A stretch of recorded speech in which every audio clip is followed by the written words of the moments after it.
Collaborative output. Training video, front desk. Front desk is one of the important departments of a hotel or establishment. This helps the whole building for being organized. Desk clerks is the one who's in charge of reservation, check-in and check-out, billing arrangement, key control, and mail message services. In the video we've watched, she discussed the parts of a front desk, the roles or the assigned tasks that they need to do, and the policies they implement on their shelter. This shelter accepts volunteers for the front desk, as they suggested the volunteers to be at the shelter 6 or 6:30 in the morning to familiarize the front desk and to know the rules and policies at the shelter. They should sign in the signing sheet for volunteers given by the coordinator, or they can find it on the signing book at the front desk. She also said that volunteers should read the responsibilities and guidelines of the shelter. The volunteers should prepare pen and paper in case they need to write any information from the residents.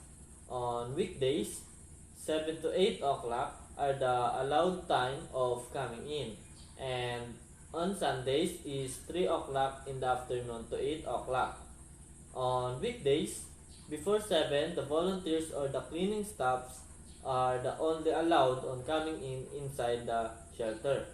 Most of the time, coordinators listing and hanging the list of volunteers and cleaning staff so that the assigned in front desk are being noticed.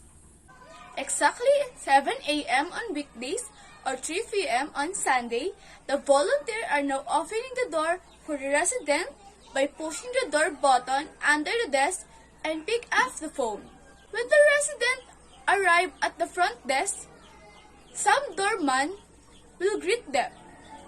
Then the volunteer or desk clerk will ask them if they have drugs, weapons, or alcohol. If they said yes, you will confiscate it and you will call your coordinator regarding the drugs, weapons, or alcohol that the resident have. You will also ask if they have knife or scissors, and if they don't will also confiscate it. Put it in the envelope and we'll give it back tomorrow morning. It is important to ask this question because it will make a problem at the search table.